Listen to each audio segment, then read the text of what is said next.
it's now time for FOMO. Today we are talking Walmart with a nice 6.5% move to the upside. I mean, a significant breakout. We're trading now just above $73 a share. So here to tell us more on what the street liked about this report is Diane King Hall, senior markets correspondent for the network. So Diane, walk us through all the good, because I love a good report, a good retail sales day. All of it is like the stars aligning right now.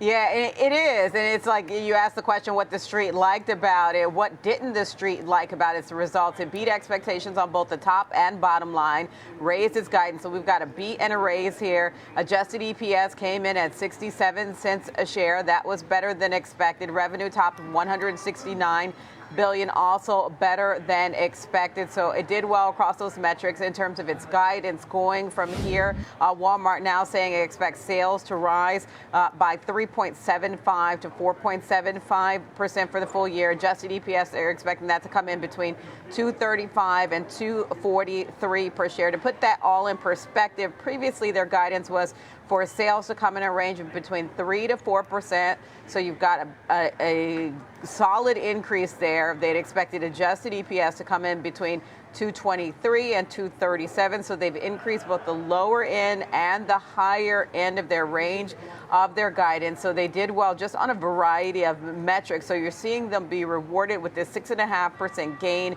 hitting all-time highs in trading today. And they're really holding up in the face of this conversation about, is the consumer flagging, right? We've seen some concerns about that. We saw that earlier this week from Home Depot, where they talked about, consumers not taking on as many projects. But for Walmart, it is still holding up in the face of consumers that are being choosy. No doubt. And if investors are being choosy, you could see why a lot of them might have chose Walmart over the last few years. I look at kind of several time frames, usually just to kind of get a snapshot of how a stock's performed. Amazingly, Walmart has outperformed the S&P 500 on a 1 day, 1 week, 1 month, 3 months, 6 months, 12 months, and 3 years. Any time frame I look at, Walmart is outperforming the market. We're not talking about a semiconductor stock here. We're talking about a consumer staple. It's got defensive elements to it. It's got resilience elements to it, and it's outperforming just the broad-based index. I bet those who you're talking to on Wall Street there have to be excited about Walmart. You're about to talk to a retail analyst shortly, but here's the other things that stand out for them. They've really mastered the e-commerce space. That's another strength area for Walmart. E-commerce sales rose double digits, rose more than 20% recently. And then they talked about just the diversity they've had and other things they're doing, like the third-party sellers on e-commerce platforms. So they've seen growth there in terms of transactions recently. Those increased, those rose 3.6%. Average ticket prices were up more than 0.5%. So you're just seeing strength when it comes to pricing, and they've talked about on this, off the back of this most recent earnings, that they won't have to continue to do these rollback prices, because you remember somewhat recently they had talked about, the consumer facing some challenges as well, and having to do some rollback prices, but they're not going to have to continue to do that. Now, the CFO, John David Rainey, did talk about what's happening with regard. He highlighted the inflation report that we got out this week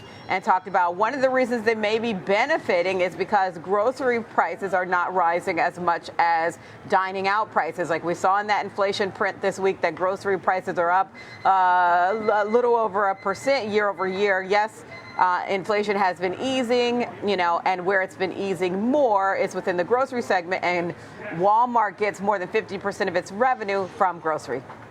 So that's exactly where I've said it. This is like the ultimate winning point of Walmart for the past, many years at this point, frankly, because it's the largest U.S. grocer. And I feel like we discount that. We consider like our Mariano's, our Kroger's, our Albertsons. But Walmart is the behemoth, and the fact that it's been committed to keeping its prices low. It makes me want to go to a Walmart, Diane, and there's not even any in the 20-mile radius from us here in Chicago.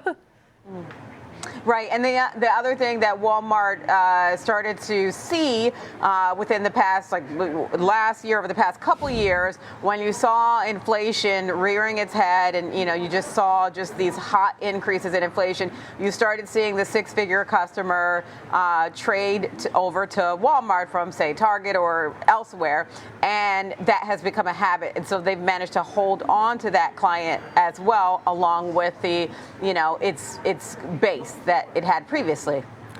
And I just can't wait to see in the ways that like a Target responds to this, because I feel like they're so incomparable at this point. But you can see why. We're all looking for a good deal. And I can speak to them myself when even just grocery shopping. It's so expensive still that, again, everyone wants to feel like they're saving or cutting corners somewhere. And maybe groceries are the way to do so. But great insight as always, and great breakdown on Walmart making a nice move to the upside today. All-time highs. Diane King Hall, senior markets correspondent for the network.